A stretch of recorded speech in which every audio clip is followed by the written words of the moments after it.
Good evening and welcome. If you wonder what I'm doing, unfortunately our board has been affected by the recent illnesses, so we have two board members who are home with the flu, and while we miss their presence, we'd rather them be home than with us, considering their illness. So, we have one board member, Mr. Steve Bryant, who is our board chair, and he is en route. He flew in from Chicago today, so he's within 10 or 15 minutes of us, and so I'm going to call him so that we have him on the phone as we go through the beginnings of our hearing this afternoon. So if you don't mind, let me get him on speakerphone so that he can hear us, and then we can get started. We can officially call this to order. Mr. Bryant? Okay, very good. Thank you so much. You're on speakerphone, and we have a few visitors this evening, and with your blessing, we're going to get started. So I'll allow you, if you don't mind, to call the meeting to order.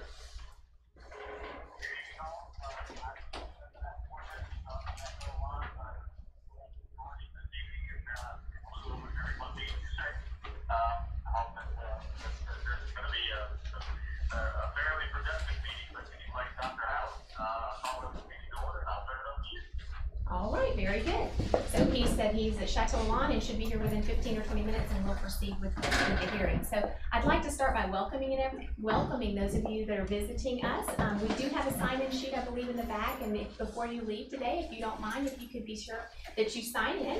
We're going to start this evening with a conversation and basically the equivalent of a Phaseout hearing for the Phaseout of Jackson County Comprehensive High School. And so I want to give a little contextual conversation around this and address some things that may already be questions in your mind. Mr. Ted Gilbert and Mr. Josh Patton, who Mr. Gilbert is our Associate Superintendent for Operations, and Mr. Josh Patton is our Facilities Coordinator. They've been intricately involved with these conversations from the beginning, and this is really kind of a unique situation. So I want to share just a little bit of history, and then I'll turn it over to these two gentlemen for some further conversation. So Jackson County Comprehensive High School opened in 1991. Actually in 1990, I think 91 was the first graduating class. The way that the state counts instructional units is actually by the number of classrooms, and when those classrooms reach 20 to 25 years old, you have some options in terms of applying for funds. And so you can either have renovations or modifications, which includes a plethora of different, whether it be HVAC replacement, roof replacement, different kinds of things that these gentlemen will share with you. The interesting thing from a state DOE perspective is we have access to renovation and modification funds, but the burden of that expense still primarily falls on the local district. So we can tap into some resources, but the state resources certainly do not cover the entire cost of a renovation. So the evaluation that we have to make is we take a building that's relatively old and we decide whether the access to those capital outlay funds would be better spent in renovating the existing facility based on the age and the need and the growth and the expansion of our community, or if we would be better served by looking at using funds at the state level to grow and add additional instructional units. So basically we see ourselves having a chance to either spend we're relatively conservative in the amount of SPLOST money that we have to spend. Do we take the very limited number of SPLOST funds that we have to do renovations at a building that's relatively dated, and that could cost anywhere from $12 to $15 million to completely renovate a building of this size, or we can phase those instructional units out, which means we still have access to the building. We are still going to use the building, and the gentleman will talk with you about that, but we will no longer collect funds assigned to those FTE, full-time equivalency classrooms. So if we phase it out, then we can use those funds then for additional classrooms. So the board is considering the phase out of Jackson County High School in an effort to access funds at the capital outlay level that actually allow us to add additional classrooms. So that's kind of in a nutshell. We're excited. We're proceeding with the plan to add classroom space in the West Jackson community off of the Skelton Road 332 area. The board was proactive years ago and purchased about 150 acres, so long-term planning has been in place, and the thinking has been that will be a complex area so that we can have in the future a high school, a middle school, and an elementary school on that property if we so need. So one element I just want to address is certainly our Board of Education made an investment in Jackson County High School about 6 years ago, and it added a very nice gym facility that gym facility will continue to be used. It's a beautiful facility, and the beauty is, in a county that's growing like Jackson County is, you never have enough athletic facilities. So we will add athletic facilities at the new site, but this will also be available for our high schools to use, so it will continue to be used. But I'd like to ask Josh and Mr. Gilbert to give us a little bit of an overview, and then we'll take any questions and proceed from there. So, gentlemen? You want to give some history on it? Well, I think Dr. Howard, she covered it very well, actually. I don't know of much I can add to that other than, you know, it's an opportunity for us. It's not losing a building. It's gaining an opportunity to create something very special in that building, right, in the College and Career Academy. Absolutely. Thank you for bringing that up, Josh. I think that's an important part. There are folks in this room that are very familiar with our efforts to open a College and Career Academy, and we're still proceeding with that effort. We're applying for the $3 million grant, and those funds will, should we obtain them, and we expect that we will, be used then to renovate Jackson County High School for a College and Career Academy for all of our high school students and any post-secondary. In fact, we hope that Lanier Tech and UNG will be there, but we hope they'll expand their offering to community offerings as well. So even folks who are wanting to go back to school will have access to that. So the facility will be used for that. Mr. Gilbert? Yeah, I'll weigh in a bit too, and you can see on the screens there's some information if you'd like to look at that, and we of course could provide copies. I just want to reemphasize that Phaseout is more of an accounting method within the Georgia Department of Education planning software. The idea is that software produces entitlement for us. It produces funds over a period of time. You earn every year a bit more on buildings. And in this case, this is one of those times where the resources available, the needs of the district, the needs of the community all begin to line up. And you'll see that in blue on the screen. When that happens, that's when you look and see how can we accomplish in today's environment what we need for today's students.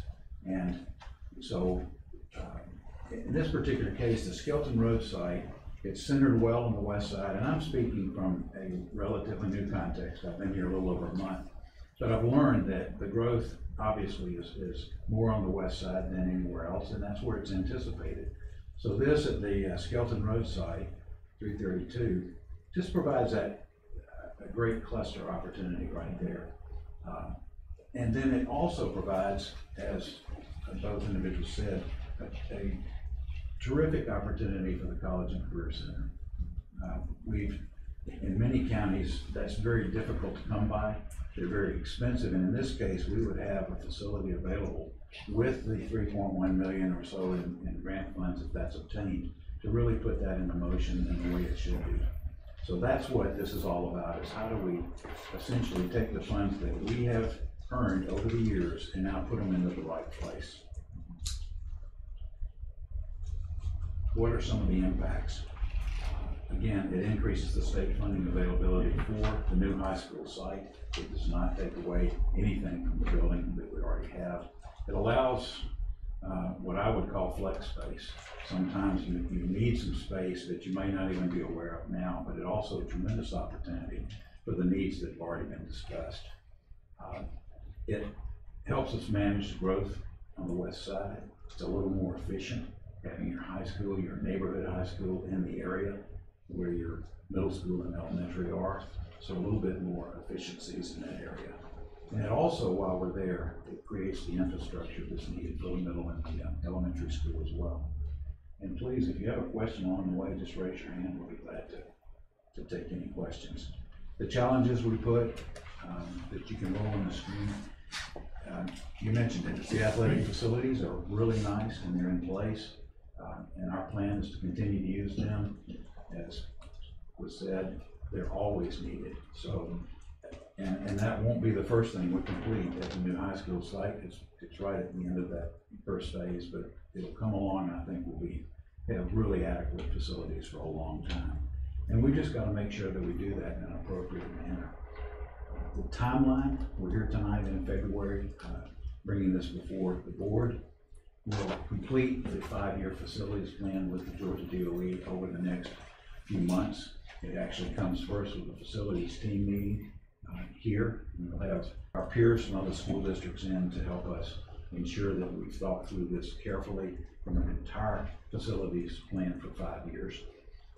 That then goes back to the State Board of Education once our board has approved it, and then it's finalized. The design is, we've reached preliminary design way before this meeting, but we're now ready to pull the trigger pretty soon to get that design up and going so that we can start to move some dirt this summer. Start with a real project in the fall, and then it's a 2-year project for this phase 1, and that would open, and I said August, it might actually be July, but late July or August of 2020. Through this time period, we would also put the planning and the design for work on the College and Career Center into play and bring that along. We've got time to do that. And then once the high school moves to the new location, the College and Career Academy could begin at that point. It won't fit perfectly, but it would stagger a bit. So that's the plan that we're putting before you. It's a plan that is well recognized across the state through the Georgia Department of Education. And it's the means really to take a building that opened nearly 30 years ago, rather than fix it up and move back into a facility that's much, much nicer. Obviously, millions would renovate and make it very nice, but it doesn't give you the opportunity to change effectively the learning environment the way we'd like to do for high school students. So this is that opportunity, and the state funding makes it possible. Does anybody have any questions, or would you like to? Yes, sir. The next step on that, when do you envision the Career and College Center to be up and running?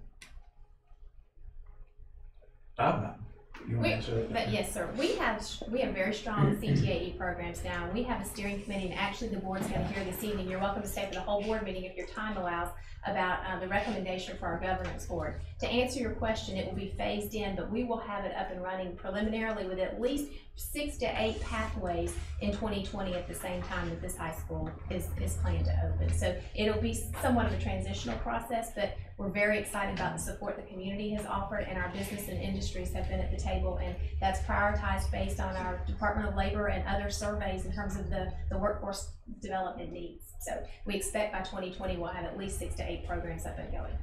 It's a great question.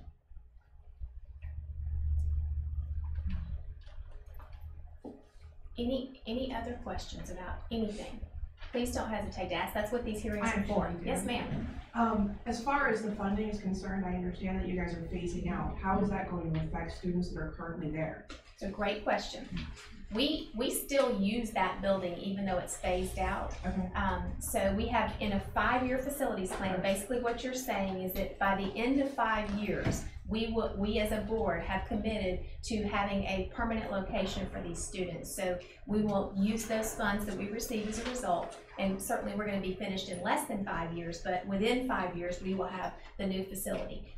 The other beauty of that is this can still be an extension program, like an auxiliary building, which our goal really is that a majority of our students have some experience at the College and Career Academy. Many kids will have access to UNG and potentially other dual enrollment programs, linear tech. So dynamics of high schools are evolving, and we want students to have a wonderful traditional experience, but we also want there to be early college experience. And as that evolves, this will really accelerate that opportunity. So we could, on any given day, you could have a third of your juniors and seniors not at school because they're in college at Jackson County High School. And so if you think about the dynamics of building the same footprint we did 20 years ago with the size and the shape of facilities, that may or may not be the need in the future, because we're going to have so many kids who are accessing blended learning opportunities and may take courses at a university or right here at a technical school.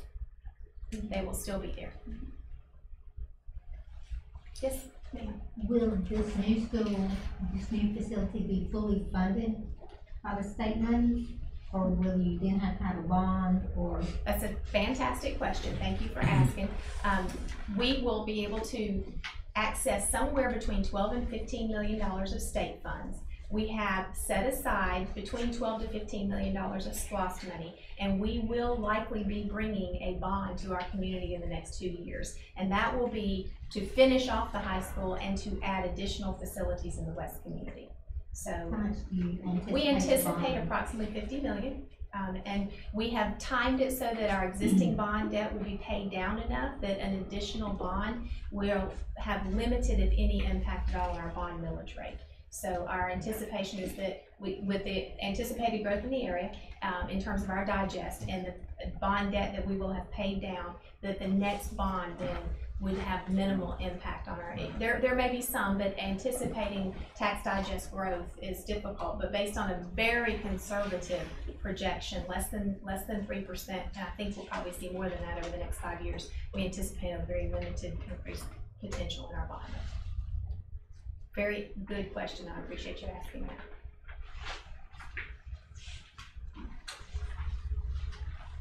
Any other questions about, we'd love your feedback. And if you live in the West community or what, regardless, if you live in the East community, we'd love to hear thoughts, concerns, projections, things that you've heard.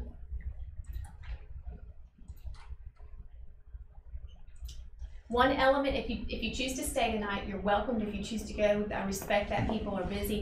One of the other benefits of this that I just want to recognize, we know that West Jackson Middle School is very crowded. The classrooms and our class sizes we've been able to manage. The core, which we call the cores, the hallways, the cafeteria, the media center, the things that all students access throughout a day, those areas are challenged.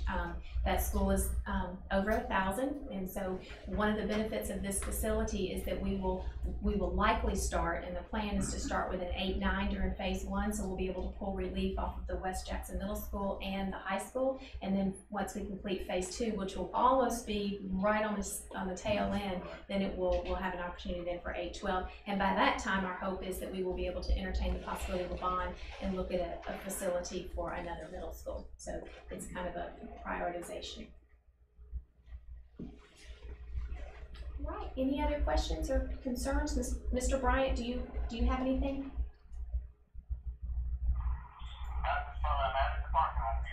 Okay, very good. Well, hold on.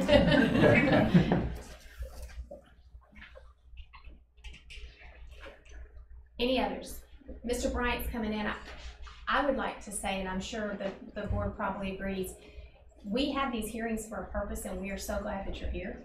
And please don't think that any question is not welcomed. We've been talking about this for quite some time, and we recognize the needs that this community is going to have, the entire community, but in the next 5 to 10 years, the growth and managing that growth and to be able to provide what we want our children to have as a remarkable experience, it's going to require us to be pretty creative. And so this is an effort to really optimize the resources that we have, as well as optimize the potential resources that we can have access to. So got more folks joining us.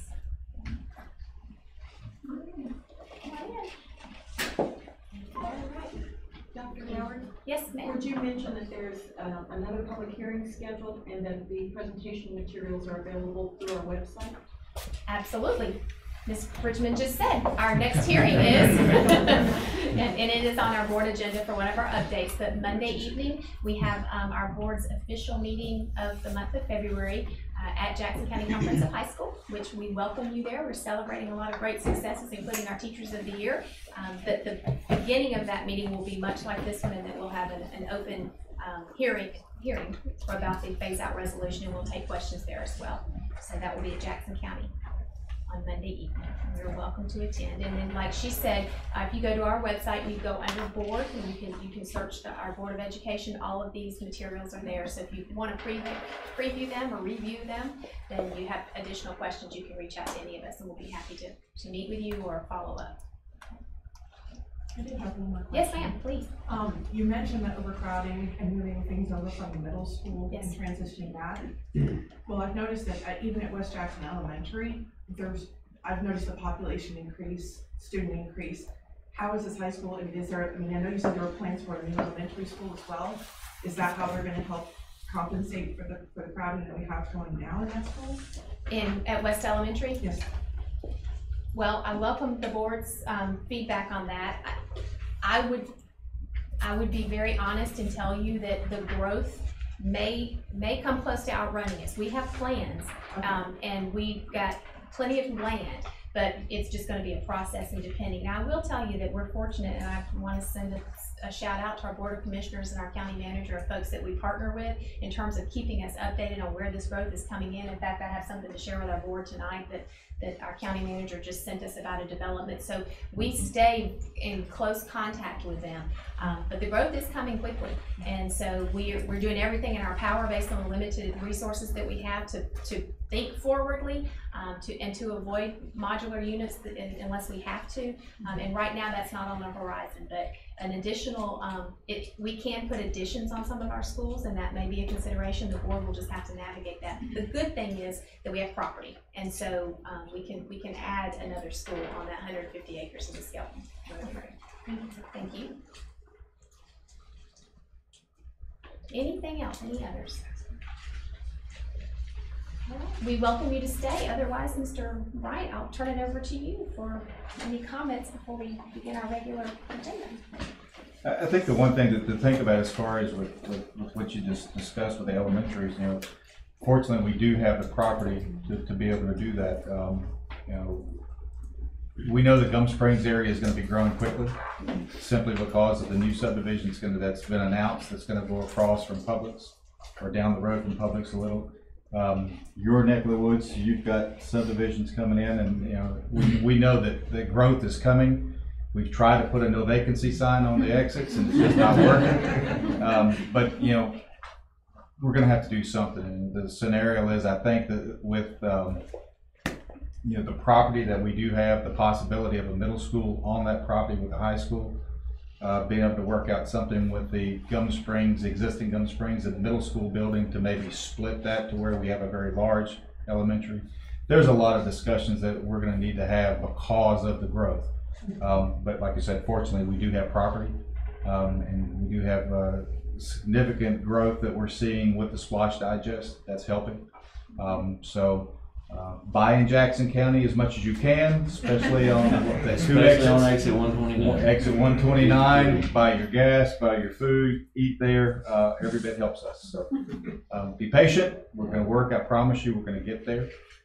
It's going to take listening to the public, and we're doing very good about that as far as with working with the advisory council, and we're being as transparent as we possibly can. Awesome. How much growth are you forecasting for over the next several years? I mean, we're a part of the growth you're talking about. We've just bought property here. We're building a house. My kids will be in Jackson County next year. And honestly, we know several families from Gwinnett that are moving up here this summer. I mean, tell them to stay just a little bit longer. But I mean, it's great. We love it up here. We love the school district. You know, I have a fourth grader right now. He's in school with 31 kids. And it's awful. And I don't care how good of a fourth grade teacher you are, and ours is terrific. It's trying to teach 31 kids. It's hard. It's hard. And the growth is coming this way. I mean, it's, you know, I'm from Norcross originally, my wife's from Duluth, and you know, it's amazing the amount of people that we know that have already came up here, or honestly are on the way. So I mean, how are you forecasting the growth with these new schools? Because the class sizes are going to increase. The numbers that we're looking at to answer you statistically, we've projected 1.5 to 2% growth in the East Jackson community and 6 to 7% growth in the West Jackson community. So our projections are now we're only banking on our digest to increase 2.5 to 3%. So that's why I say the enrollment and the growth from a statistical point of view, we've got outpacing the digest increase. That's just to be conservative. But I think you're exactly right. I'm one of those transplants 25 years ago and lived in Duluth and grew up in Duluth. So it's a great place to live, and we are thrilled that you're here, and we hope that you'll be a part of that solution, because I hope that we can do a better job than some of our neighboring districts to the south of us have had to do. I mean, I spent much of my high school career in trailers, and so we're trying very hard to not experience that for our kids. So I commend our board for purchasing land and trying to be forward, but our digest and our SPLOST is going to be critically important for us to be able to keep up with it. That's just the bottom line. if you have any influence on the people that are coming up, tell them there's some beautiful property over next to Miss Wheeler's house. That really is It's not true. really beside my house.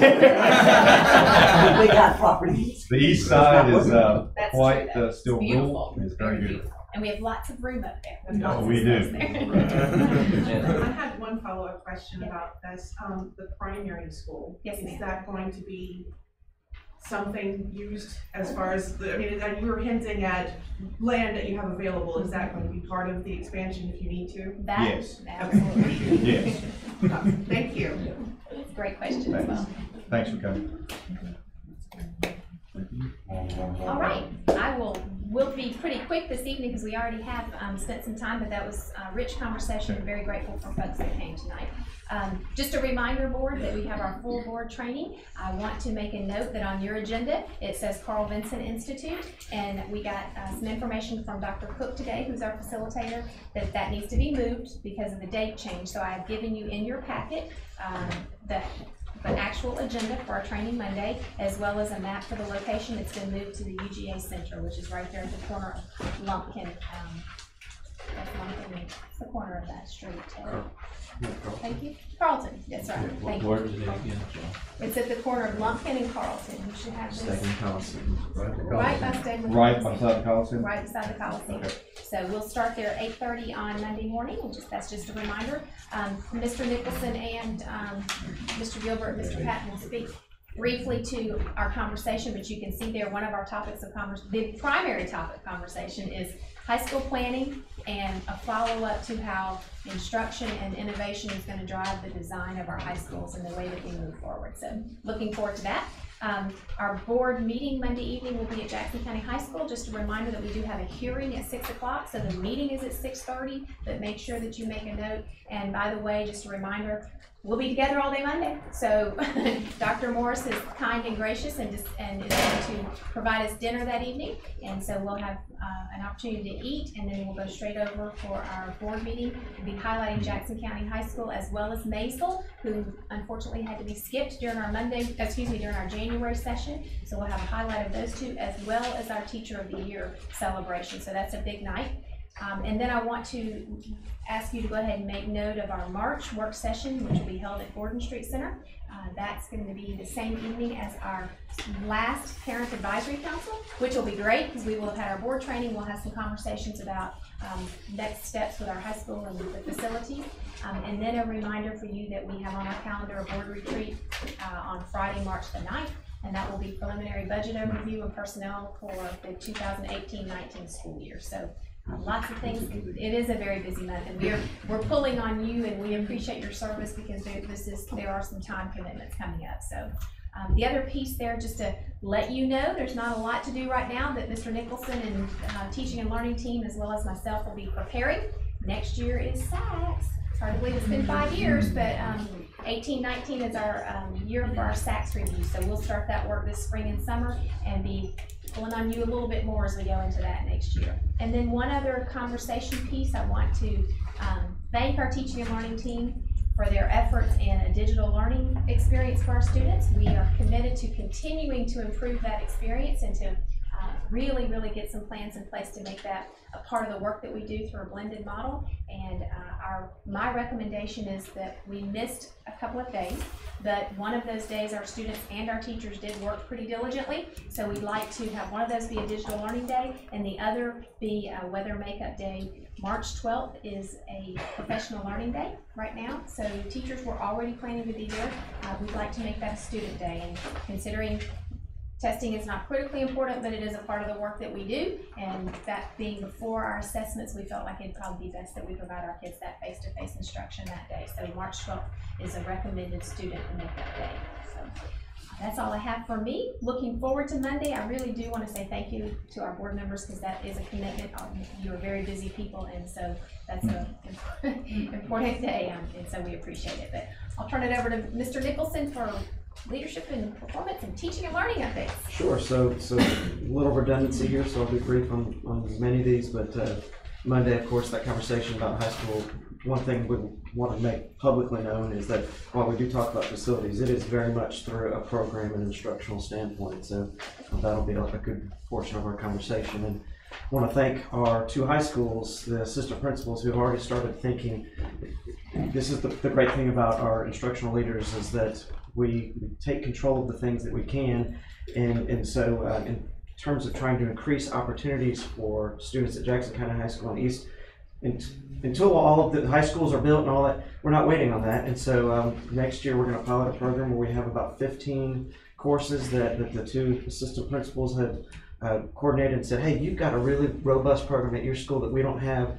And so Mr. Schultz applied for a transportation grant, and that money is kind of being held right now, but we also have some of that money in the budget. So the idea is that we'll actually start exploring opportunities if you're really interested in a particular course within health sciences and it's not at one school, that we start transporting. And that's kind of just putting our toe in the water of what it will look like when we get to the Empowering College and Career Center, so that we get more used to the fact it's more like a college experience, that I go to this campus for this course and go to this campus. And so, you know, until somebody just drops a big bag of money in front of us and says, build everything you want wherever you want it, our leaders are being really waiting for that. Yeah, I know.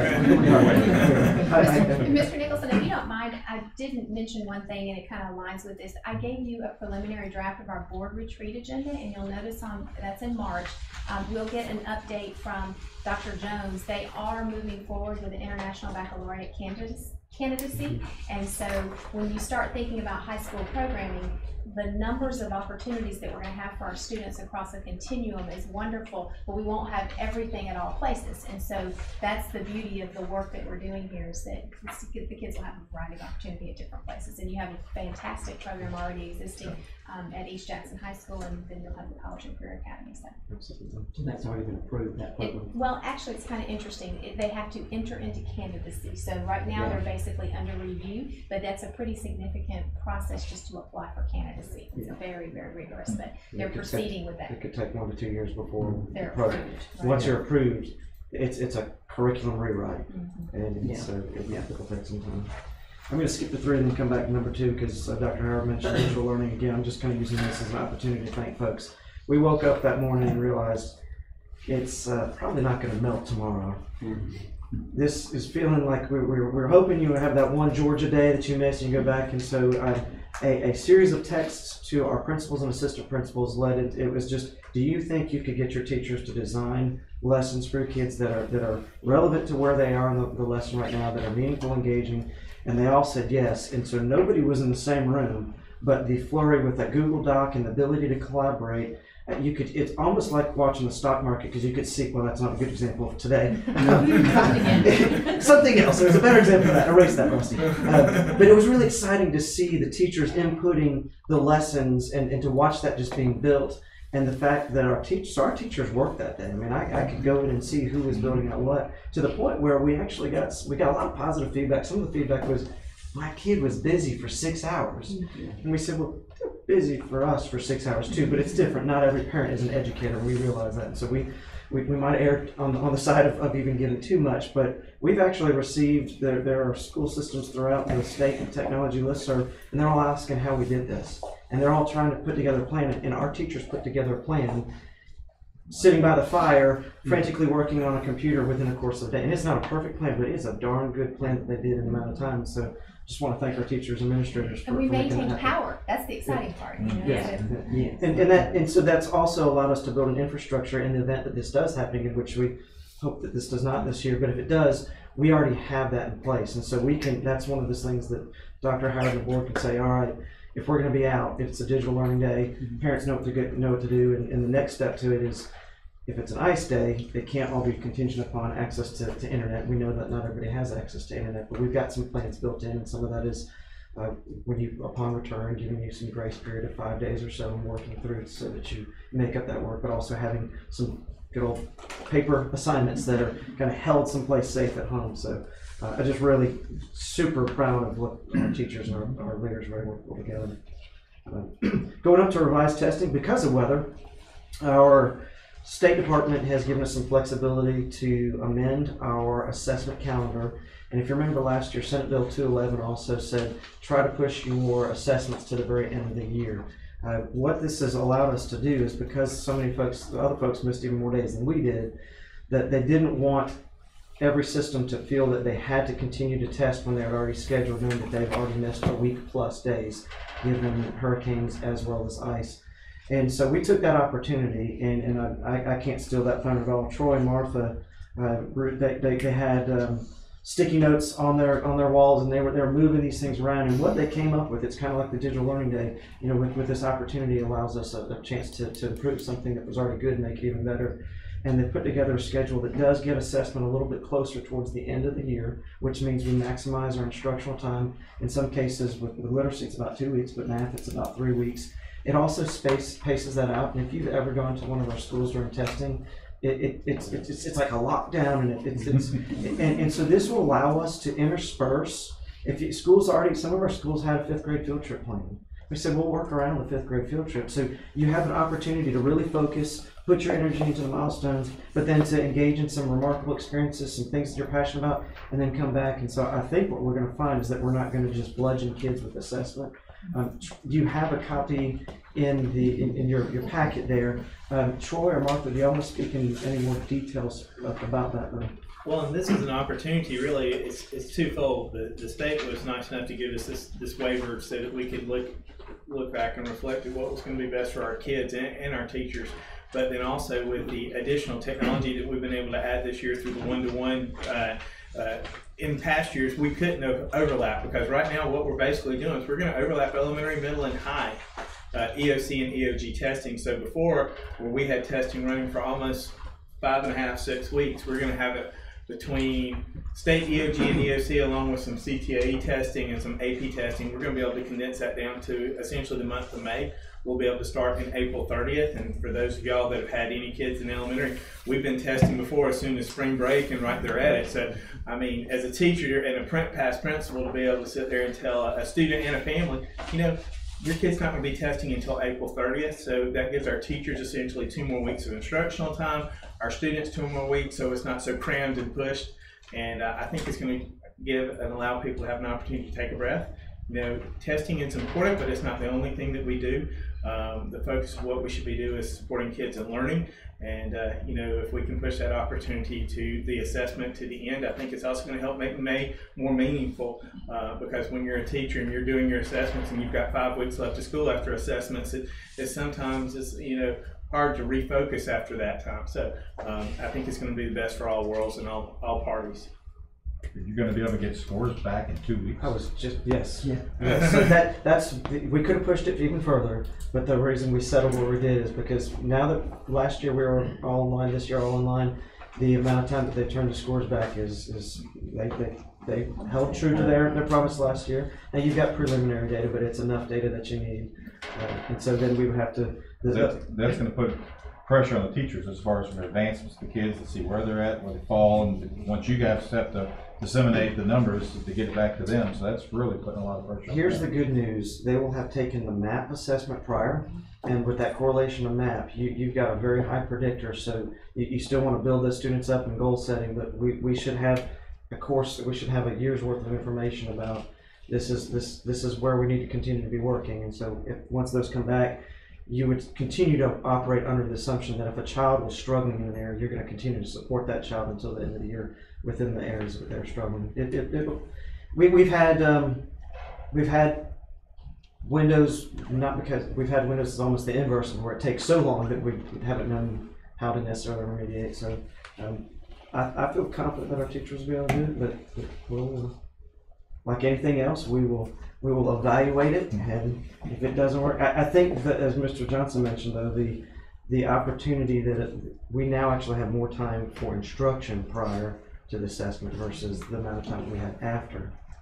So you're telling me I need to travel those last 2 weeks? Yeah. No comments. Yes, you can.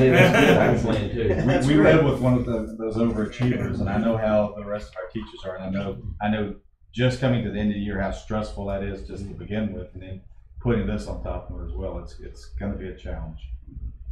Well, I will tell you, when you look at our school calendars for the month of May,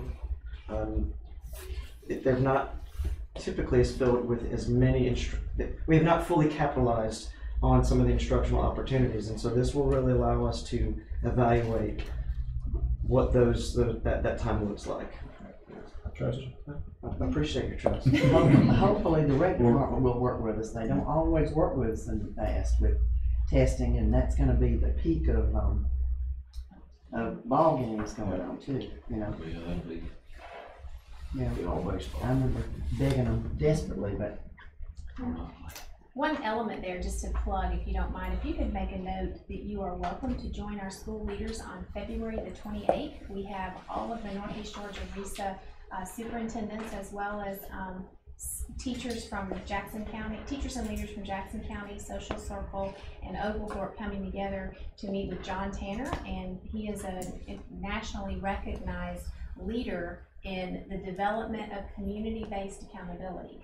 And so you're talking about testing, and testing is an indicator, but one thing I just want to reiterate is what Todd said, is that we really should know where our kids are all the time. And this is just kind of like, all right, show them what you know and take that test and be done with it. And I think that the state recognizes, there are many political leaders that recognize that one test has become too much of a defining moment for every single child. And so this community-based accountability opportunity is really something that I want us to take advantage of, in the alignment with our plans for the new schools and the programming and remarkable experience, paired with the work that we're doing with formative assessment. We have an opportunity here to change the conversation. So again, February 28th, you're going to have lunch with us, and he's going to be there from 11 to 4. So if your time allows, we would welcome you to come, because I think it's going to be at Jefferson Civic Center, and we're going to invite as many folks as we possibly can. And I think that he has done this in Texas, and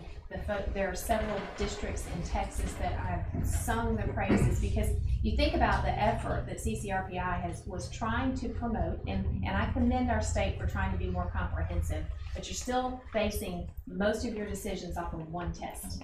And there are so many other measures that we have that our children are successful, whether it be performing arts. I mean, there's just what do we as a community value, and that's what we should be holding ourselves accountable for, not just one day, one test. Which is a perfect segue, because tomorrow I'll be at the Department of Education. Jackson County is one of 10 school systems in the state that's been invited to be on the Assessment Flexibility Task Force. And so again, Senate Bill 211 last year required that the legislators come up with a plan that allows school systems to pilot some flexibility. So this is the task force that is going to be working on what that looks like. And I believe it's Senate Bill 362 that's currently in the works right now. What if that's passed, what that'll allow 10 cohorts. It's not necessarily systems, so you could partner 3 or 4 systems in Northeast Georgia, or you could partner, but it would give them a 3 to 5 year pilot to develop their own accountability system. And so it ties very nicely. All of this is intentional, that if we can rally around and say, this is what we value. We want accountability. I mean, you can't ask to not be accountable, but as Dr. Howard said, one test on one day. We have other measures in place that show us formative along the way. We have measures that we utilize that allow students to become more familiar. We have measures that are more statistically valid and reliable with more data points, speaking of NOIA and MAP, than Georgia Milestone. If we could build a portfolio, or have students creating from kindergarten all the way up to have their ability to showcase their writing throughout the course of the year, reflect on it, and have that correspond with assessments that don't make you just shut the school down and feel like something awful is about to happen. If we can explore that,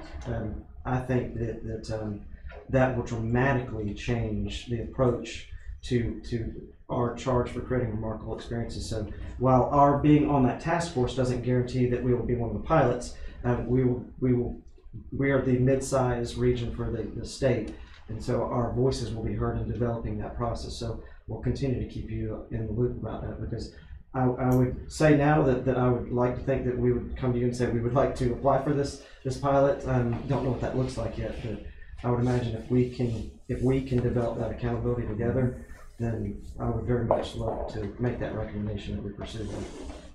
So I'll keep you abreast of that. I'm gonna switch to technology, and Mike is here. This is an E-rate. It's replacing some of our servers. You know, E-rate money is we qualify for, so he has done some work and it's gone through a bid process to identify the servers at the schools that are most need repair. He put 4 bids out. He does have the winning bid. Mr. Summer, do you want to speak a little bit to the process and or it's the part winning? of our infrastructure replacement to get some of this old equipment out. The winning bid was $350,000. The federal funds paid 70% of that, so Jackson County's portion will be about $105,000, and that's going to replace about 70 pieces of equipment throughout the district that will help us grow and more of the one-to-ones we put out for our wireless capability and all that. So. And that 105 is already budgeted in our general fund. So we do need to ask you to approve it, but we're not asking for additional money for this. So this will be an action item for Monday evening for the E-rate Category 2 contract, and they have a copy. And you have the copy, you've got the bids, you've got. So if you have any questions, feel free to call Mike. You can call me, but I'm going to call Mike. I've reviewed it, and I know the money meant about, but I don't know the server technicalities. It's needed. And the last is the College and Career Academy, and you have been very invested most recently in the College and Career, and I feel like I'd be stealing your thunder if I spoke to that. You're so kind. You know, it's this is really important, actually. We are really excited about proceeding, and what you have before you is a second folder, and I want to draw your attention to what we are going to ask of you. And I'm giving you, I'm sorry to tell you this, but I'm giving you a little bit of homework because I really want you to read through this and have a sense of peace about it. But basically, many of the college and career academies across the state fall under a charter, and we are not requesting a charter college and career academy. We are asking that the State Board of Education allow Jackson County Board of Education to provide for a college and career academy under our strategic waiver school system that we already have.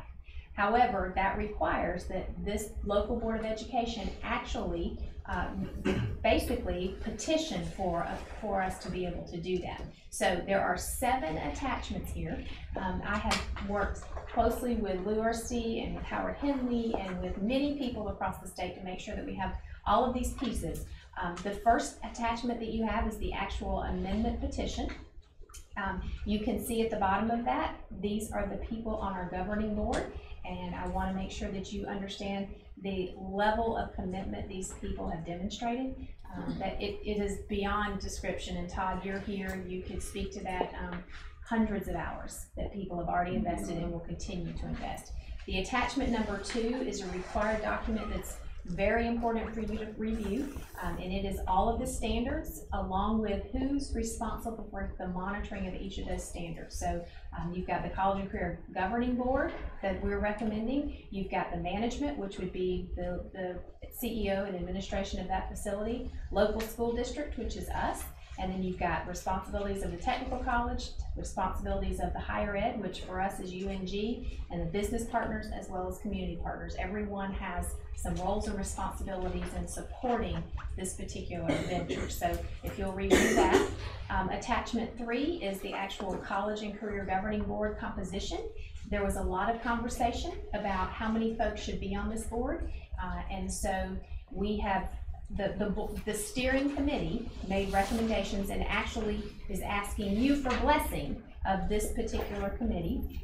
It is a 10-member board, and the chair is a non-voting member unless there is a need for a tie. So technically it's 9 with the chair.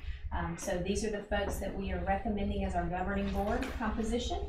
Attachment number 4 is our contract amendment petition. So you actually have to pass a resolution that says, yes, we want for there to be an Empower College and Career Center, or we want there to be a College and Career Academy in Jackson County. So this is for your review as well.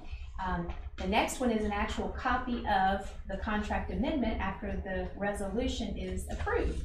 So that's a technicality. I have learned a lot, and I'm grateful for every experience that you get to learn something. And then the last one is the actual partnership contract. And so, as you know, December of 2015, Jackson County Board of Education was approved as a strategic waiver school system. And we've had that we've had that contract in place.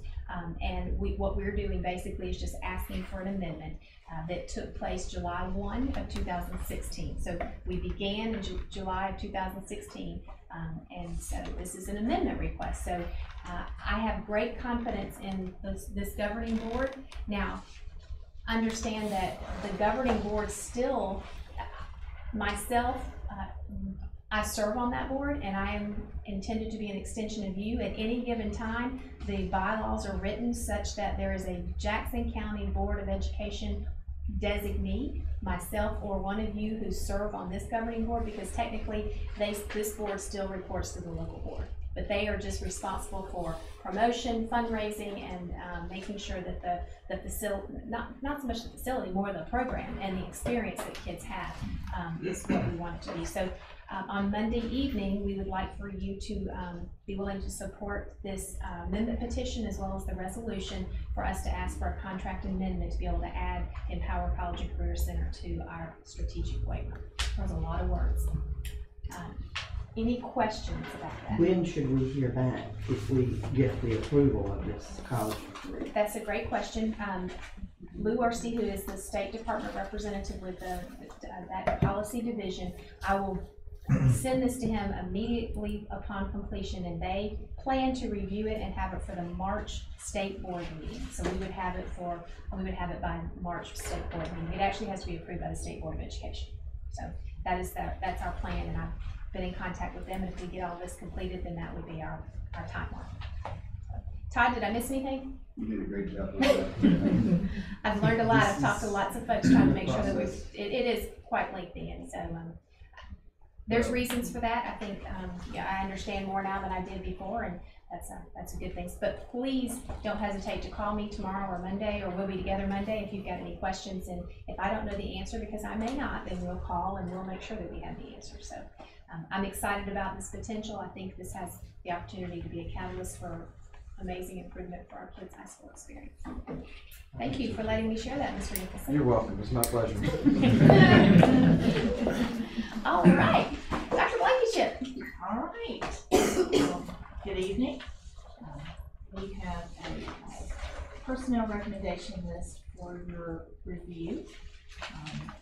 And let me explain, we have gone ahead, since we did our letters of intent in mid-January, individuals who are planning to retire or not return next year have begun to send in their resignation letters. And so in order for us to try to get a head start on hiring and try to get some of the best qualified candidates in here to replace these educators, we're going ahead and asking for your approval of their resignation or retirement at the end of the year. But that will allow us to go ahead and post these positions and be able to go ahead and start filling those.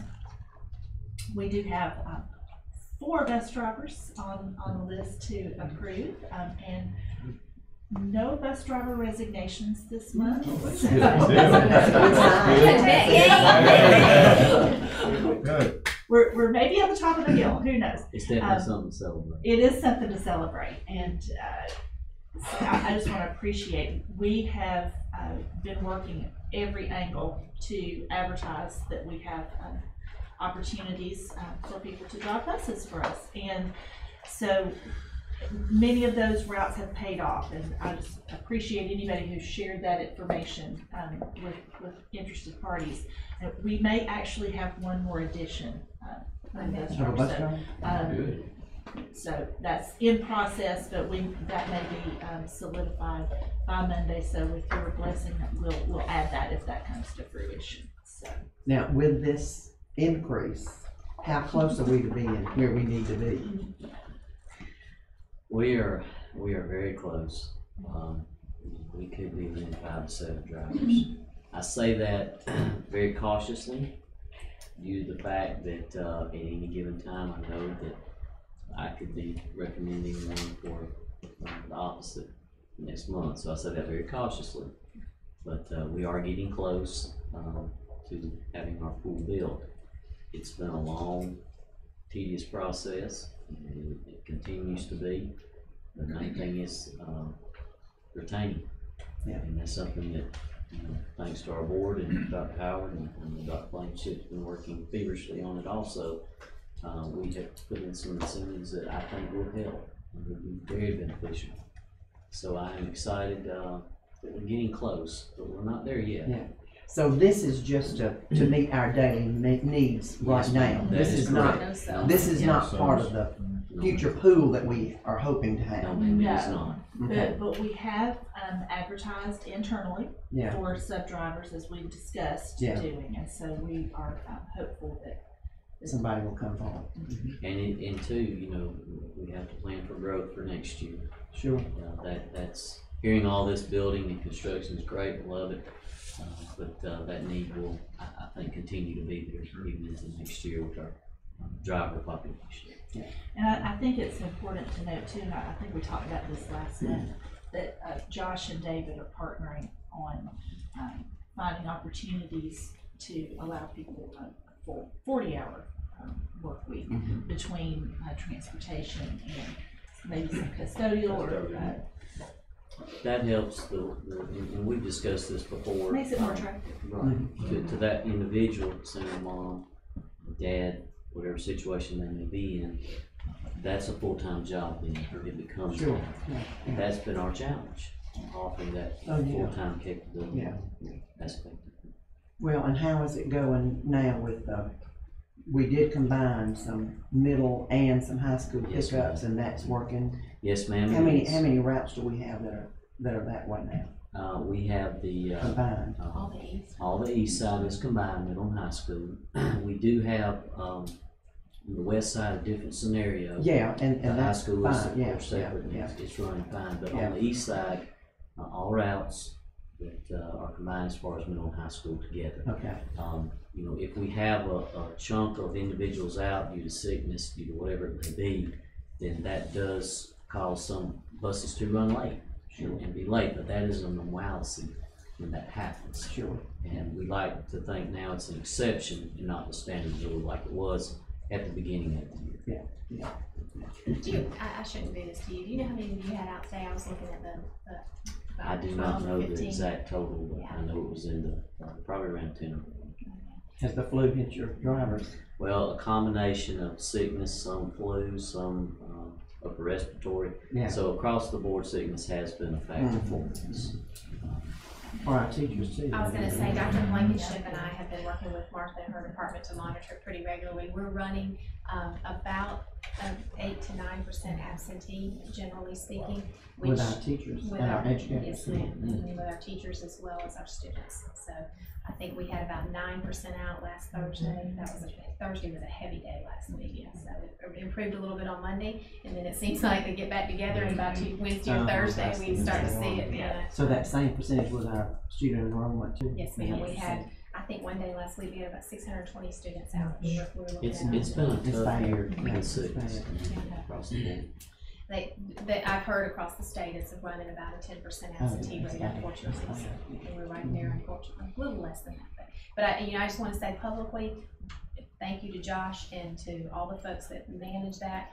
Our custodians are still working very diligently, and we have clean schools. It's just that when you put a bunch of kiddos that are, one of them has a fever, it flies fast, unfortunately. Sneezing and coughing all over everybody.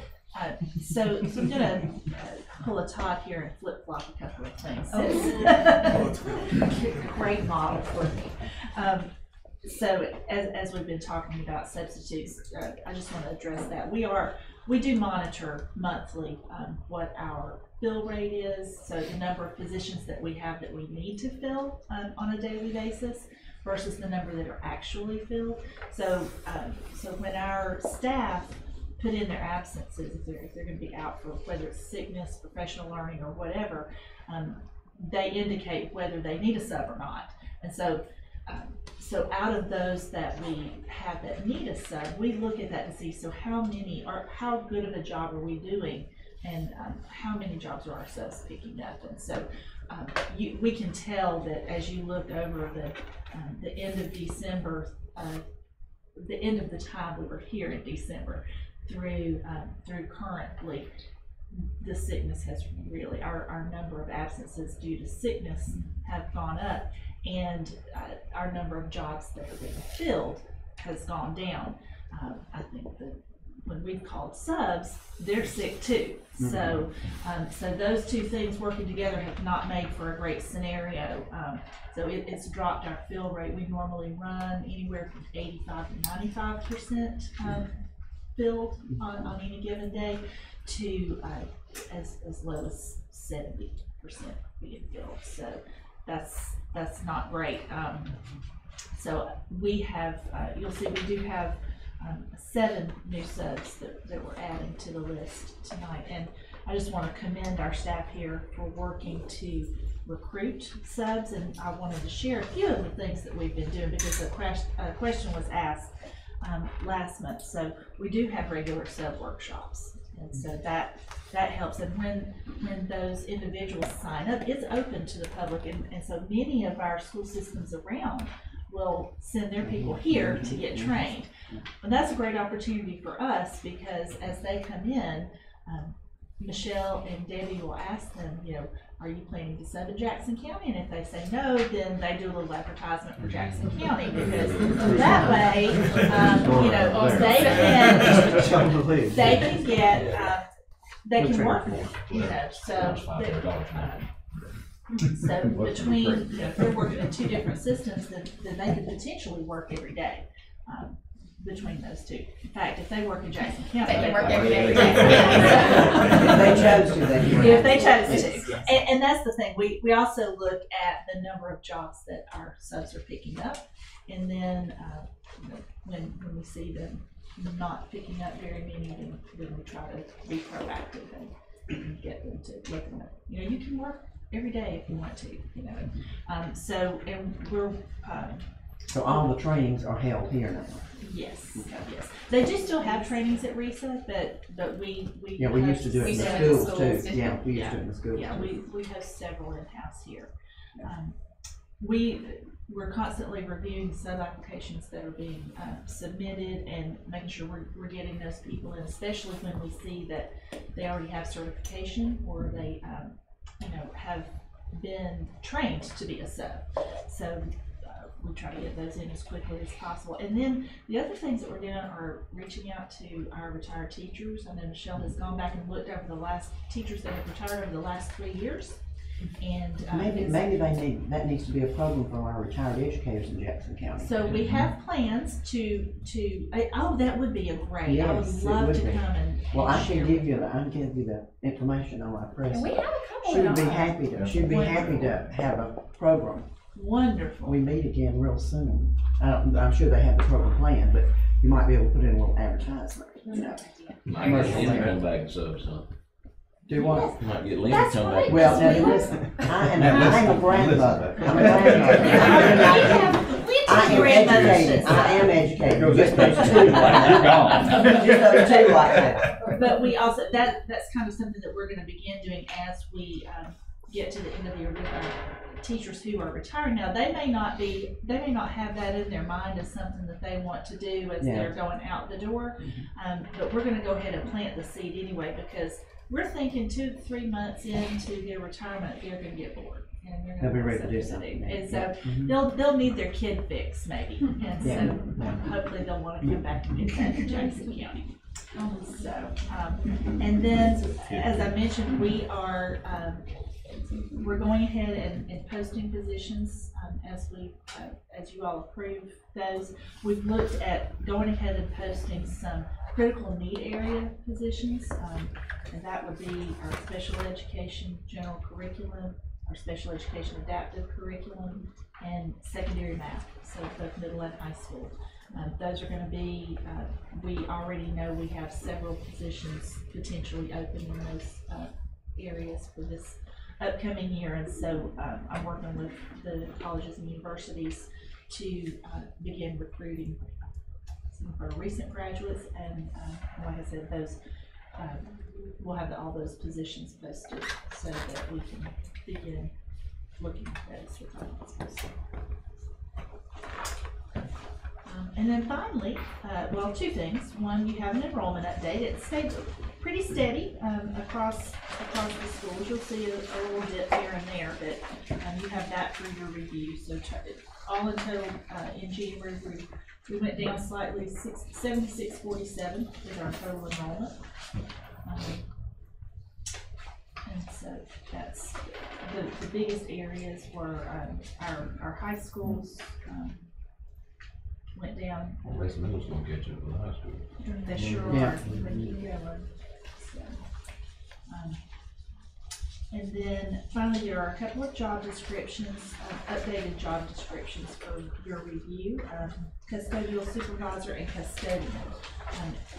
You know, as I've mentioned previously, as I get the opportunity and to update our current job descriptions with some important information for them to have, such as our custodian job description needed physical requirements updated, and so that has been added to this job description, and then the custodial supervisor job description is there for your review too. That's all I have. Is the custodial supervisor and is this a position that we're going to be requesting? Is that my understanding? And so I want the board to understand Mr. Patrick's position was Director of Administrative Services, and we are not filling that position. However, we would like you to consider a custodial supervisor, yes, who would work with Mr. Patton and Mr. Gilbert to make sure that our custodians have some support. So that would be, it's not really an additional position, it's a replacement of Mr. Patrick, but it would be at a different level. Is that full-time or? It would be full-time. So that's for your consideration. You can call myself or Dr. Blankenship at any time. And that'll be for Monday? Well, we're just okay, you're just thinking that's that just why okay. we're asking. We wanted to be thoughtful about how we proceeded with that. So, all right, very good. Thank you so much. Want to tell Miss Erin Bryant that I'm very grateful for her, and equally so Miss Anna Dodge, who has been combating the flu and bronchitis and sinus infection. She's been very sickly, and unfortunately our whole household has been, so they have tag teamed, but they've done a great duo, and so I will let you ladies share the good news that we have before us here. Really, Erin should get the glory of presenting this because she did it. So she closed the month, she posted stuff, she reconciled, she compiled everything, so you have at it. Gloat.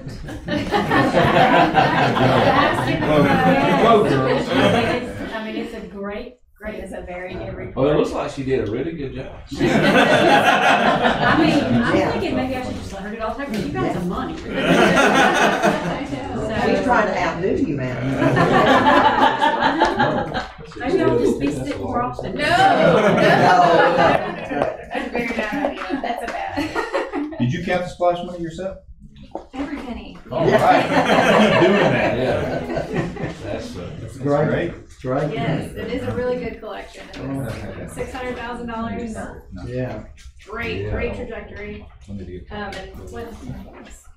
it what you lost? Do you mind sharing the notes because Mr. Bryant's packed us down? Share mine. Thank you. Yeah, those are numbers you definitely want to see. Yeah. We like a repeat performance on that one. Yes. Absolutely. I mean, and basically it is, we're repeating everything we said last month because it is increased over prior month, over prior year, over the average. It's wonderful. It's, you know, exactly what we need for the growth that we're seeing and to be ready to build. I want that much or more every month. Very that's encouraging. right. That's Very right. encouraging. That would be great. Well, I think with the national championship and then the other bowl games and things, 85 was hot. It was very busy. And if you came off the exit, all the restaurants on our exit was full all the time. So I think they stay full all the time. It's much better than what it was. I was thinking maybe we could charge the board members for putting barricades on all exits except 129 so that everybody has to get off there. That's right. That would help. So if we look at the fund balance, we also see an increase there? That's the highest it's been Been- in our record. Yeah, Canada. Yeah, that's huge. It's amazing. It I mean, is. because even if we look at, being overly conservative and say we use $2 million each month from now until the end of the month as fund balance, God, I hate saying this early. But, I mean, we could end up with 10 million. That's exciting. So, I mean, we're definitely on that path. On that track. Build on it. Stay right there. And I just want to say again, you know, I say this every time I have an opportunity. Our schools have done a very good job in being efficient, and so we never had to limit their spending. We usually held back and said wait till tax revenues were coming in, but they've been able all year to purchase as needed and not be limited on the amount or percent that they were allowed to spend. And so I think that they've done a good job of managing that, and so it's exciting. Now, we are working diligently now on preparing for next year's budget proposal, and I know that there are some instructional materials and needs that we're going to have to reinforce, and thankfully we are finally to a place that we don't have flexibility and we're not going to be inefficient by any stretch of the imagination, but we can potentially start taking baby steps to get to where we need to be to get caught up. Yes, yes, there will, at least now, if this is the direction we continue in, be some padding, some little bit of money flexibility available there to do a little bit extra, so. Breathing room. Yes, breathing room, exactly, yes. Thank you very much. And just an update, just so that you're aware, you all approved, and I'd just like to keep you in the loop of the things that are happening, because these folks manage a lot, and right now they are also in the process of managing our transition from our existing platform for accounting and personnel and payroll and HR and all of that to Smart Fusion, and so they're in the midst of that right now. So February, March, and April are going to be very, very busy in our complete transformation from one platform to another. So just keep them in your thoughts and prayers. In fact, next week is the final data pool from SSUI, and then they'll spend a few days converting that final piece of information and hopefully be at a point where we go live towards the end of this month, beginning of next month. Okay. Thank you again, both of you, very much so. Anna, we're glad you're back, and you don't need to be sick. We're glad Erin's able to do it. You're the treasure. So yes. Well, you know, I just Erin did a pretty good job. If you need to take a vacation, I'm just saying. Just saying. If you need a day or two more to get well. Paid administratively? Yeah, whatever. It works. Anna, I have room in her closet for the shoes. It's all right. I get the same treatment at home, so we're all good. All right, facilities, Mr. Patton and Mr. Gilbert, let's talk about Jackson County High School. Thank you for your work on the presentation earlier. I thought the questions we got were right on target. Yeah, they were good questions.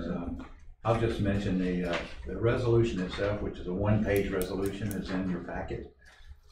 So you can take a look at that. That's what you'll actually approve on Monday. And then we do have, I'll reiterate, the 6 p.m. second hearing Monday, and we'll see if anybody else comes and has some questions. They were good questions today. So. And then the next item, the West Jackson Middle facility options, is something we've given a lot of thought and had lots of discussions over the last few weeks. And we started out with a discussion more about overcrowding. That's where it centered, is what do we need to do. And as has been said earlier, the academic classes are at really good ratios. Those numbers are nice. Some of the connections are a little bit higher for us based on desires of students to be in certain classes, but generally those are at about 33 in the average for West Jackson Middle. But we started looking at overcrowding, and one of the key answers is the long-term one. It's to move the 8th grade to the new high school in 2 years, but that's long-term. Doesn't help us now. In your packet, and I won't go through those, but the other couple of items that are always on school administrators' agendas is to make sure they schedule well, to make sure we allot teachers well, and then to make sure that facility use is as efficient as it can be. We're putting the largest classes in the right spots and trying to be efficient at that. That's not a real easy fix, but in some cases there might be some of us that can look at it from the outside and have an idea too that might help. And then the fourth item on the list is really something that gives us great opportunity with the present Innovation Academy. I'm interrupting you, Ted, and I'm sorry. I was just gonna see if we could enlarge that a little Oh, bit. there we go. There we go. Yeah, a little better. So concurrent with this discussion has been the discussion of the STEAM program and the current what's being referred to as the Innovation Academy at West Jackson Middle. So we started looking at that in terms of future plans and how that might play into this kind of discussion. So probably Monday may be the better time to go into a lot of details on this, but what we've given you in the following pages is about 6 different options to look at. And some are, the first one's very simple. It's add learning cottages, portables, or whatever we like to call those here in Jackson County. Trailers. Sounds much more cozy. So, Mr. Miller, I don't think they have them, but we didn't make printed copies for them because they're keyboards, so we'll want to refer to these on the screen so that they can look through them, and we'll be happy to print them. Okay, so we looked at these 3 options, which are on-site options. The first one is we add some portables or trailers, and the idea there was how do we promote the Innovation Academy work on-site and maybe isolate a particular wing, the 800 wing, to help them, and then offset that with some portables on site.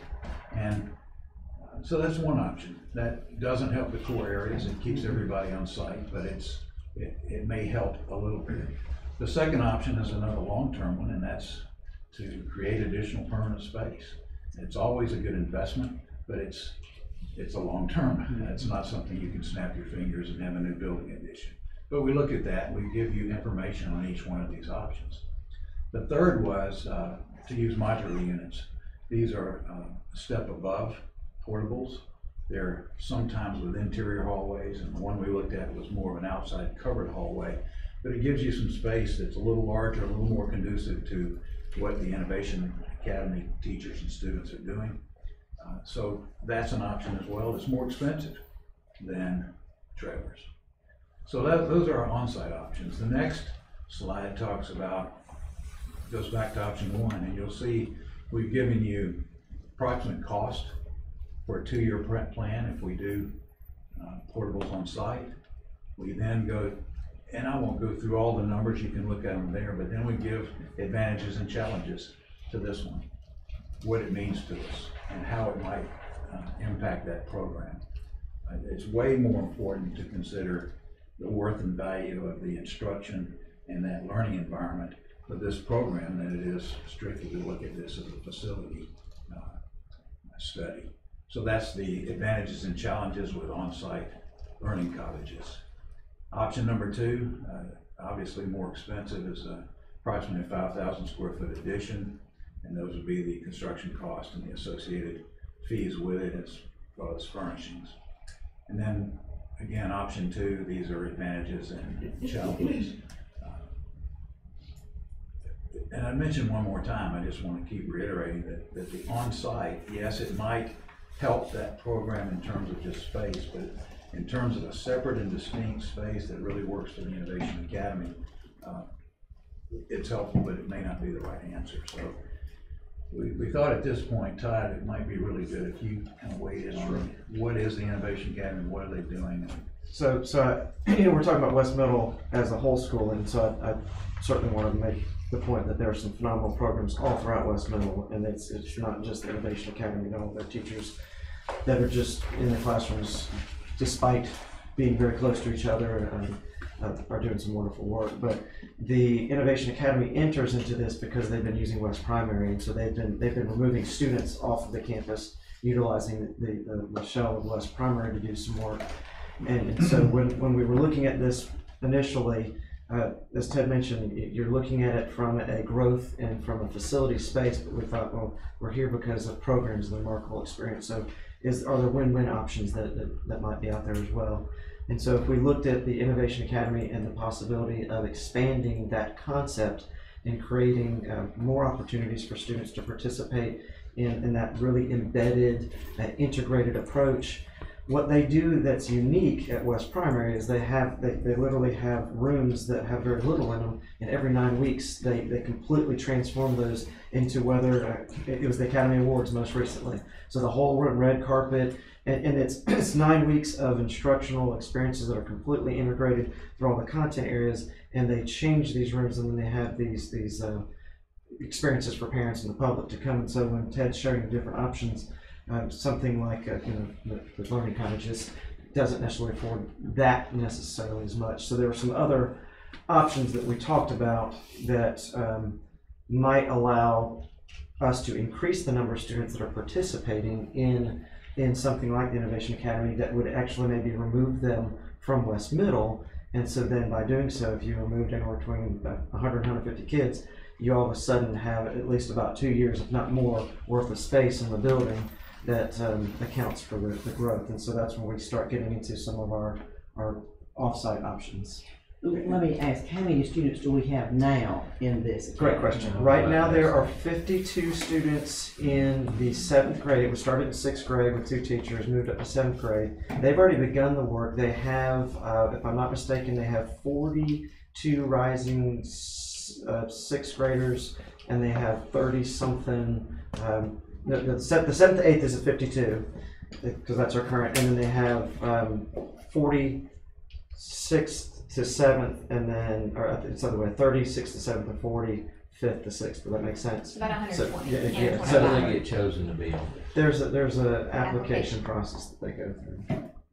And so this is, what we have to be careful of. This is a West Middle program, but what we're saying is there might be an opportunity to expand that program to be more, and I might be jumping ahead, but Jackson County High School in 2 years, inside of Empower College and Career Center, if our long-term goal is to create an innovative kind of feeder program to the college and career for middle school, then the work that they've done, that's kind of the incubator, but maybe what we'd like to do is expand and say kids at East Middle, kids at West Middle, all have the opportunity, but in the interim, we would use this as a kind of a win-win to pull off some students from West Middle to start building that program up, and then if with your blessing, and if this is what the decision we made, we could actually expand that program at a facility that would have space.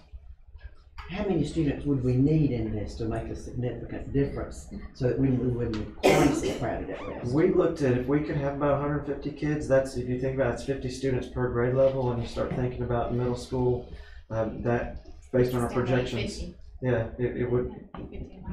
And Martha, I don't want to put you on the spot, but the number of students, do you recall the number of students so far from West Middle that has enrolled since the beginning of this year? We have it right here. They're currently at 1,012. And they were at 1,004 at the beginning.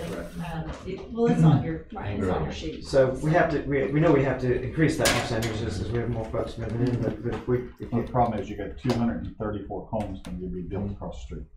Yeah. Correct. And you got another 520,000. Yeah. So that's why we'd have to expand that number, obviously, but I think we're going to have to find a bigger use for the primary school. Well, I think one thing to keep in mind is that we're really looking at 2 years right now for relief of West Middle, because in 2 years, obviously, we're going to open the high school and you remove all grade level. Will be fine. When the 8th grade level is how much? That's our smallest group right now. Right now, but 320. 2 years or a year and a half. Yeah. What's the 7th grade? Because that's what we're looking at. No, roughly, just roughly. What do you feel on that? I think it's about 370, 365. Okay. So that would make a significant cut into that. Well, yes. Take it out at 700.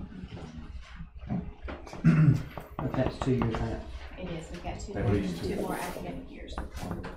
So we need a 2-year solution that helps us. It's really trying to find that 2-year plan to really. So it would appear that 150 would certainly be a help. it's not permanent. It's not gonna be a But it's a good Yeah. step in the right direction. So this option I already mentioned to you was the modular units on site. It does, as Todd said, it creates a bit of a distinct location, but it's still on site and it still impacts core areas. And you'll see here the cost, it's, those units are significantly more than standard trailers, but they're much nicer. And you can see the layout. I like those better too. I like those better. Very nice. And that's a layout, and we thought we'd have, to start with, that's about 4,000 square feet. You can see how that works, and use that as to price. And then you'll see the same thing. We do the advantages and challenges on that one as well. And then we looked at 3 offsite options. West Jackson Primary, which they're already using a bit, the Gordon Street facility, and then kind of one that's still Gordon Street, but it's a little bit beyond that with potential of using this building in the mix. So we provide all of that information to you as well. If you go to option 4, and I will tell you the way we looked at this is use the standard that Josh and others developed at Gordon Street in terms of finish. It's very attractive, and it gives you a really nice environment, particularly for the kind of work that these students and teachers are doing. But we wanted to keep that same standard across the board. So when we look at primary school, when we look at Gordon Street, we've said let's just replicate what's there, that same style, but not necessarily price it of us doing it internally. Right. So we added the labor back in as if somebody else outside did that. So you'll see some fairly large cost here because it's a lot of square footage. Is that the newest wing? Yes, in fact, if you go down, No, it's not the new wing. It's not. It's not the new It's wing. that highlighted in yellow. Yeah. The, main wing, right there. the by the challenge, Okay. you know, Lunchroom then.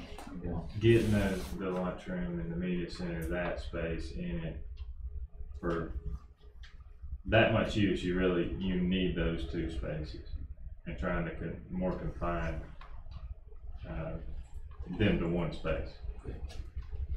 So we thought at the far right of that, we could build a wall and keep them all in that 1 space, gives them plenty of room, but it does need a lot of work to bring it up to the same standard that we talked about. And that back wing was where the kindergarten was, as you know, so the fixtures and everything, you know, it's not dramatic, but they're tiny, it's a little I more. think they're all low, I think, on the picture. Yeah. I'm sure they are. Just on the new hall. Yeah. So we went down and again gave you the same advantages and challenges. And you'll see these are somewhat repetitious in each one, but you can go through those. This presentation is in the board package. Yes, it's in the board, it's in e-board. E-board, excuse me. Yeah, well, we do, and we can make copies of it, we didn't print it, but it's in e-board. And then if you go up to option number 5, it was a similar exercise looking at Gordon Street. And if you go down just a little bit, Amanda, you'll see the floor plan. Everything in yellow is what's not been attended to at this point. There are 4 or 5 rooms on the B hall, which is the shared hallway. And then there's the front offices off the lobby, and then fairly large spaces and the large cafeteria in yellow. So some great advantage there is they're large rooms, they're conducive to the type of work that Todd described, and they're also adjacent to our teaching and learning staff. So we think that connection, collaboration there would be interesting to look at. We provided, again, advantages and challenges that you might want to read through. And so you just consider that one as one of the options. And then the last one we looked at was, again, a little bit further out of the box, was what if, and this I would say is not at all about adults, though it might sound that way just a bit, but it was, we got the eventual plans for this type of work, learning experience would be on this campus, not this building, but this larger high school campus. So we thought, what's the possibility of the students coming to this building? And if so, moving these people here, or most of the people here, to Gordon Street. So that's what this exercise, and what you'll see on the left-hand side is what it would cost to upgrade the facility at Gordon Street and move district office staff there, and then what it would cost to move the Innovation Academy into this building. Again, being on this campus is a nice direct relationship to the future College and Career Center. So there's some advantages and there's some costs associated, of course, with that. And there's the floor plan again, and we put in the presentation. The plan below is this building. So it would take some work here to potentially open it up, but this is kind of the kind of room that the kids are liking. We may need to take some of the walls down and create some larger spaces, but that's an option there. And again, no agenda on this, just trying to develop options for the board to consider as we move forward. And then those again are advantages and challenges to both the school and the central office portion. And then the final slide is simply the future. And what most everybody has thought about at this point is that kind of lab experience, if you will, is really works well with this location in the future. It also works well in the future because it's more central, and you can definitely provide access for East and West Middle at that point. So that you have an Innovation Academy, you can have it, and it's a great opportunity for our middle schools to work together so that you're not divided. Absolutely.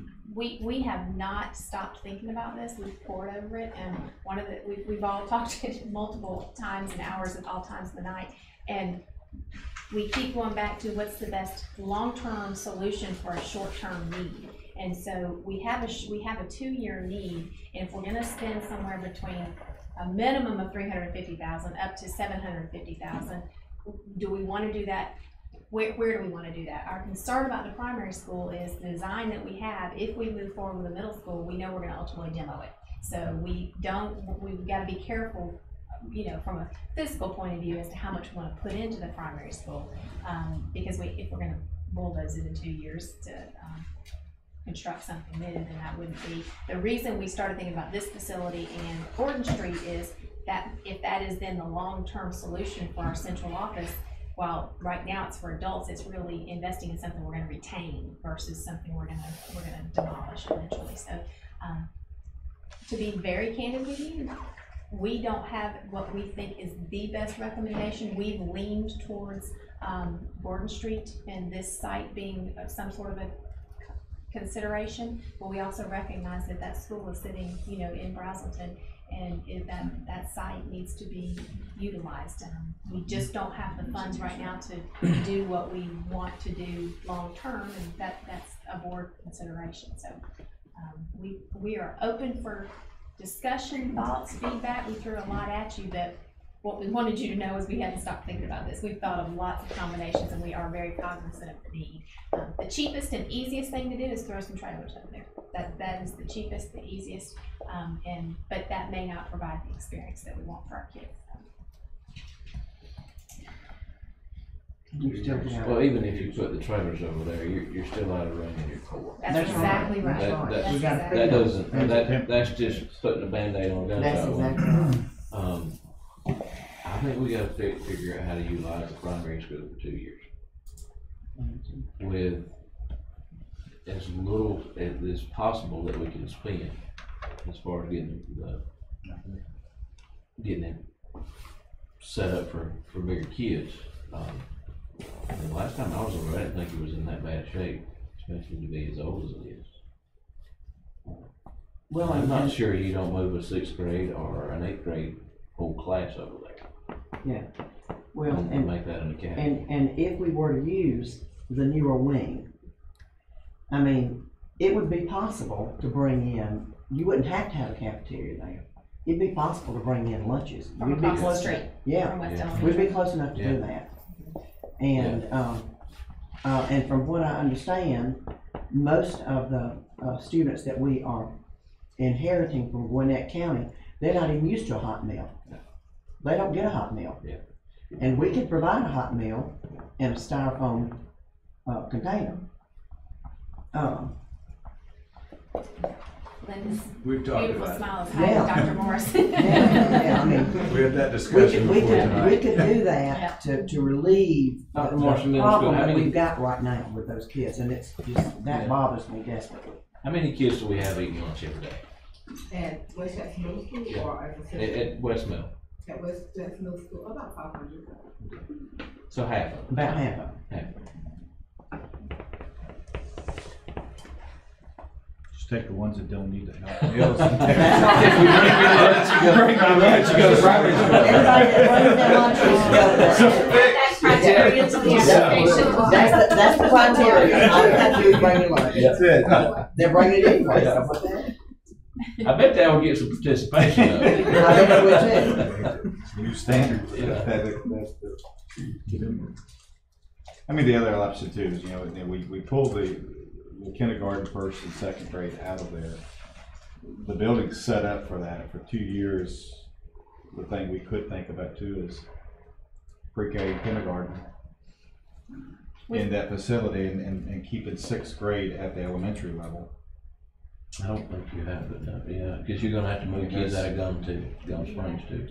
That's an option. And we've talked about lots of different configurations, and I appreciate your brainstorming, and you're exactly right. We've talked about pulling all the pre-K out, because that would be we talked 6 about that classrooms before. for the elementary. If you did, if you use the primary school for all of our West Side pre-Ks, pull North, Gum, and West, that would give you, is that correct, Linda? Are there 6 between those 3 schools?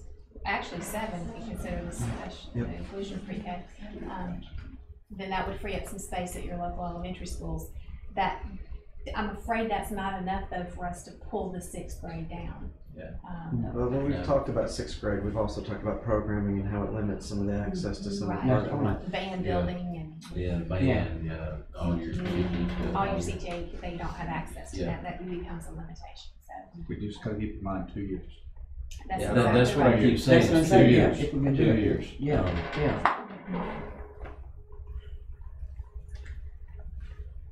I hate to spend that much money as far as a lot of those, as far as to know where our end goal really needs to be.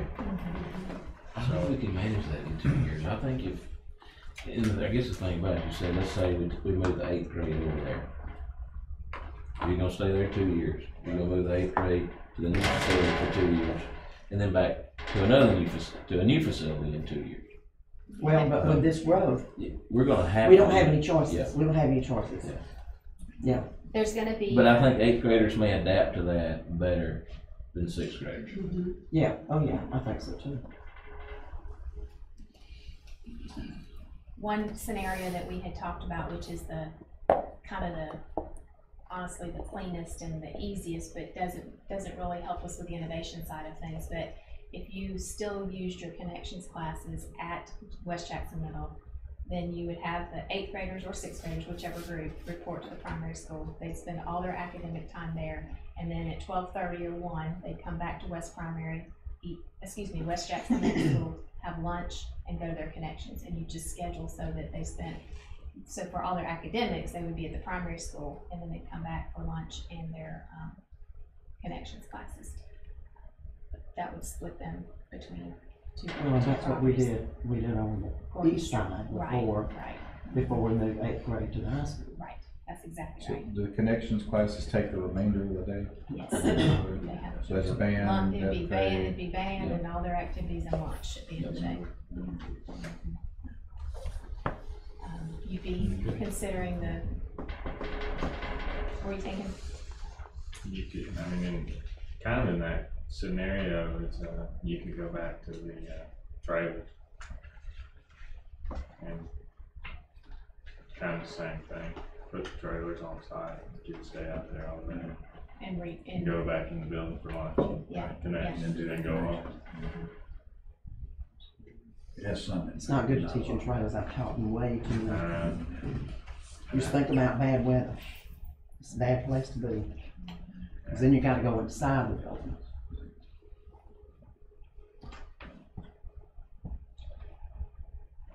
So we have to think, and we're going to be together Monday, and I don't think we have to make any final decisions tonight, but it's food for thought as you go into the weekend, and we come back together on Monday. I think we follow up with conversations about, we've been talking about, I know you all have been thinking about it, we've been talking about it a whole lot, and we've thought of lots of different scenarios, And I think where I landed is, what's our priority? Our priority has to be overcrowding and the student experience, and then the most efficient way that we can do this in a temporary time frame. And so all of those variables being considered, these gentlemen have come up with 6 great potentials, and there may be one we haven't thought of. So just think about what we have here, and Amanda and I can print this for you if you want to take this with you, and we could have that to think on, and then we can follow up on Monday. But we have thought of many different potential scenarios that we'd like to consider. The one thing we have to be mindful of is that school is phased out, and so it's technically not an FTE earning facility right now. So if we get too far down the road with us putting a whole grade over there, then we have to be mindful of the fact that it's phased out. Well, we would have to reapply with the state to get approval to use it. For if we're going to use it as a long-term purpose, yes. Technically, well, for 2 years, considered long-term or short-term? We wouldn't have to do it for 2 years. Well, we used Gordon Street as a part of the high school for 8 years, and it was a phased-out facility. So I think the state will give some grace as long as you have a plan. So I think we could probably do that for 2 years, but.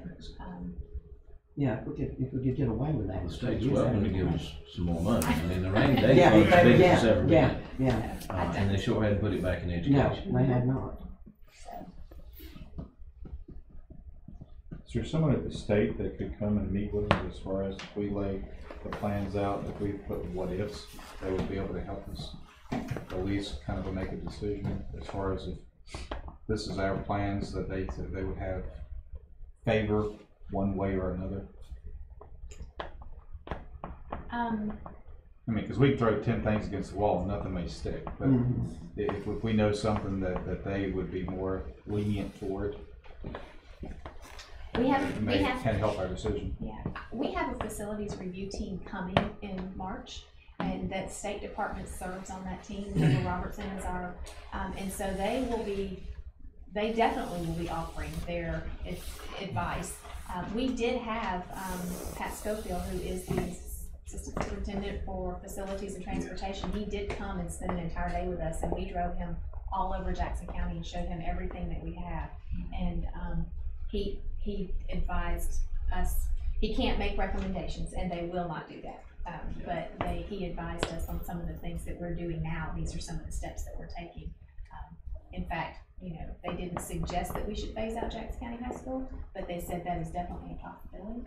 And so that thinking actually came from their suggestion that that is a possibility. So, Mr. Gilbert, you've been doing this a long time with the State Department. I welcome your feedback on this. I would tend to think that the group here internally and with the board, people here know more about what the needs are and the growth than anybody I found at the State Department. That doesn't diminish Deborah's role. She's excellent in helping us work with options. But I would suspect that a temporary 2-year location or change would be pretty workable with them. I think much beyond that, you probably need to give them, I think 2 years of swing space to get you through the tough times is reasonable. And I think they would support it. So we can have further discussion on that on Monday, y'all. Sure. You all certainly know at your will. You talk among yourselves, and feel free to come and meet with us. And we do know, though, if we're going to do some improvements to be prepared for August of 2018, March is the latest we could get started. We really need to make some decisions about what we want to do. I really feel like March, April, and May need to be productive work months. Not just planning and be ready. If we wait till the summer's pretty short. It's a little shorter than it used to be. Well, and that takes. Are we having one this summer? Not a lot. That was a side jab. I'm not sure if y'all felt it. I did. It is quite hard down here. Can you have numbers for us for pre-K numbers for Monday? Numbers as in students that could be affiliated out of West Jackson Gum Springs. There's 7 of them at North. 22 students, so 7 times 22, that's it. 154 students. That's not. That was good. Well, I mean, our pre-K enrollment for the whole district is 297, so. That's a little bit more.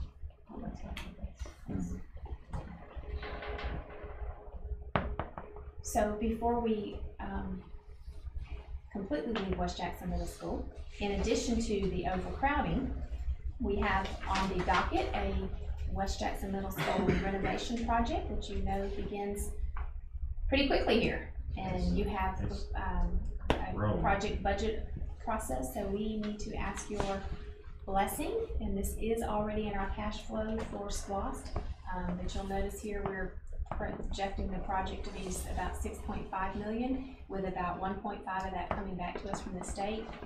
This school is absolutely worth investing in, but if you look at the conversation we had during the hearing earlier, you see if we were to renovate Jackson County High School using state monies, how much it would cost us, and we wouldn't add a single room.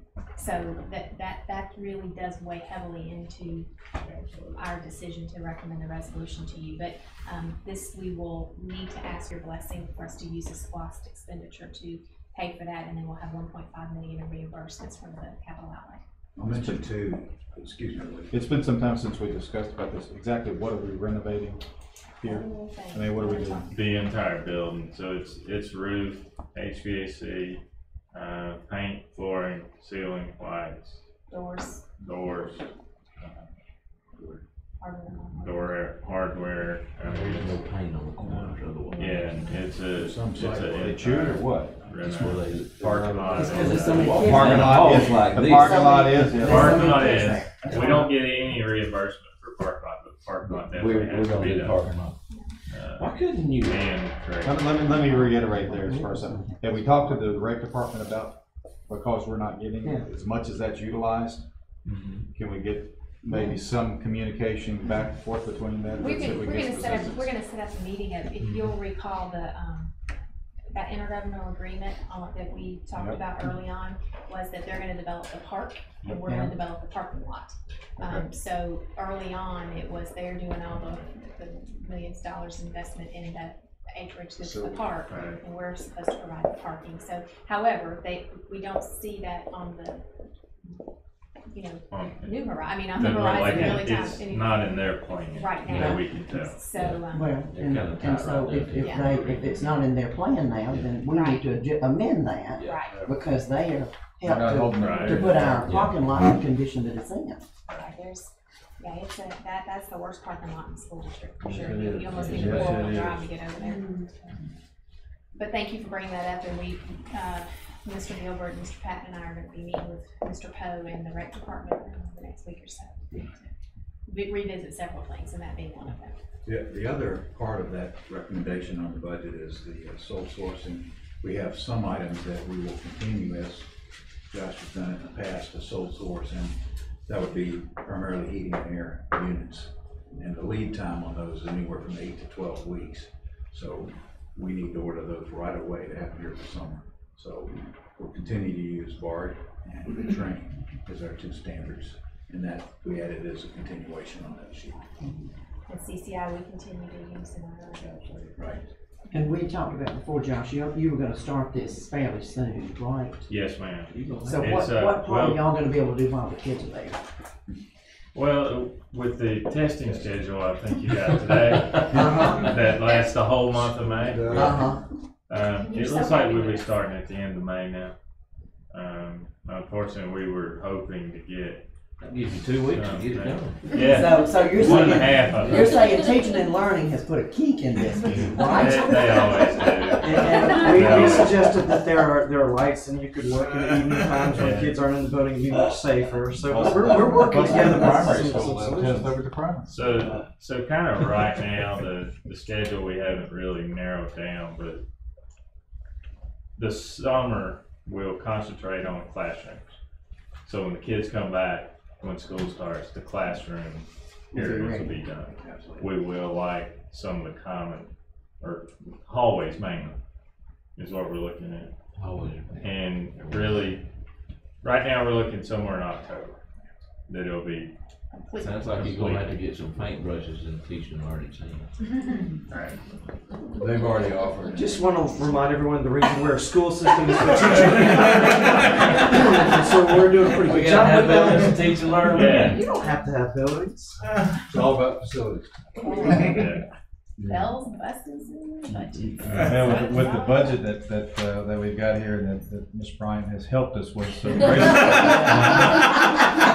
we can have a few extra employees over the summer, part-time employees, to put paintbrushes in their hands. Maybe the Innovation Academy would like to learn to paint. They would paint their own building. That would be a great opportunity. They might I'll be even on need that. paid to know that administrative better. leave. I'll be back paid. So, that's all we have. I said, shut up, Steve. Not at all. Very good. All right, so I before we do break for executive session, I do want to say a very special thank you. I know these are some challenging times. Not to be Pollyanna, I just want us to realize that these are good challenges for us to have. We're in a very good place financially. We're reinstating some things. We do have some growth challenges, but it's that growth that has helped us rebound to the place that we are. And we still have very dedicated teachers and leaders who are going to make the very best experience they can for our kids. And we'll navigate these and we'll be fine. And we've got great families, and we know that this is kind of challenging, but we've got opportunities to solve them, and we'll do it. So, thank you for the work that these folks put into giving us options and to think about how we can navigate it. We worked very hard on that, so thank you, Ted and Josh and Todd and everybody that's gonna hold a paintbrush. But painting hard. Well, it is nice to not have to spend but 2 minutes on budget. Yes. And that's a blessing. That is where we've had many board meetings where that's all we talk about. Yeah, and we didn't have any choices about doing anything because we didn't have any money to do anything with. Yeah. Right. You know. Right. So yeah, it's a lot better place to be. It is. All right. So, yeah. We do need to have an executive session, and it shouldn't take very long at all. It's just for personnel, so it won't take long. We have a motion that we adjourn to executive session. So moved. Second. Favor?